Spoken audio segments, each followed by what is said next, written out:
Hi, Facebook friends and YouTube. Okay, now I'm going to read Exodus 3.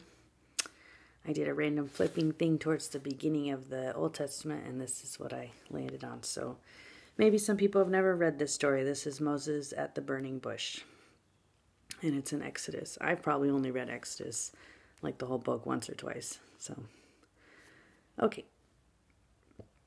Now Moses was tending the flock of Jethro, his father-in-law, the priest of Midian, and he led the flock to the back of the desert and came to Horeb, the mountain of God. And the angel of the Lord appeared to him in a flame of fire from the midst of a bush. So he looked, and behold, the bush was burning with fire, but the bush was not consumed. I don't know if that's supposed to be significant for us now that we're supposed to be burning with fire, but it's a fire that's not going to consume us because it's a good fire and it's God's fire. Then Moses said, I will now turn aside and see this great sight, why the bush does not burn. So when the Lord saw that he turned aside to look, God called to him from the midst of the bush and said, Moses, Moses. And he said, Here I am.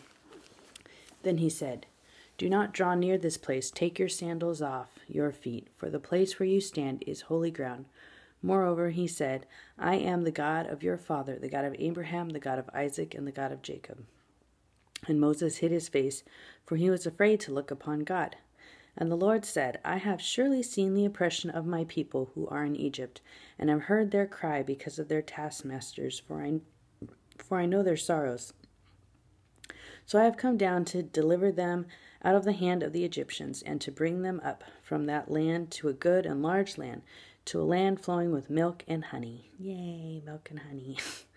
To the place of the Canaanites and the Hittites and the Amorites and the Perizzites and the Hivites and the Jebusites. Now therefore, behold, the cry of the children of Israel has come to me, and I have also seen the oppression with which the Egyptians oppress them. Come now therefore, and I will send you to Pharaoh, that you may bring my people, the children of Israel, out of Egypt. But Moses said to God, Who am I that I should go to Pharaoh, and that I should bring the children of Israel out of Egypt? And this is what we say to God all the time. Who am I to do that? We always have let our fears interfere with what God might want us to do.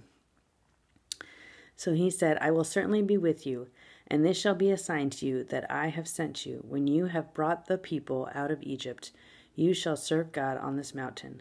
Then Moses said to God, Indeed, when I come to the children of Israel and say to them, The God of your fathers has sent me to you, and they say to me, What is his name? What shall I say to them? And God said to Moses, I am who I am. And he said, Thus you shall say to the children of Israel, I am has sent me to you. Moreover, God said to Moses, Thus you shall say to the children of Israel, The Lord God of your fathers, the God of Abraham, the God of Isaac, and the God of Jacob, has sent me to you. This is my name forever, and this is my memorial to all generations. Go and gather the elders of Israel together, and say to them, The Lord God of your fathers, the God of Abraham, of Isaac, and of Jacob, appeared to me, saying, I have surely visited you, and seen what is done to you in Egypt. And I have said, I will bring you up out of the affliction of Egypt to the land of all those people flowing with milk and honey. Then they will heed your voice, and you shall come, you and the elders of Israel, to the king of Egypt, and you shall say to him, The Lord God of the Hebrews has met with us, and now, please, let us go 3 days' journey into the wilderness, that we may sacrifice to the Lord our God. But I am sure that the king of Egypt will not let you go, no, not even by a mighty hand. So I will stretch out my hand and strike Egypt with all my wonders, which I will do in its midst, and if after that he will let you go. And I will give this people favor in the sight of the Egyptians. And it shall be when you go that you shall not go empty-handed, but every woman shall ask of her neighbor, namely of her who dwells near her house, articles of silver, articles of gold, and clothing, and you shall put them on your sons and on your daughters. So you shall plunder the Egyptians. Interesting, huh?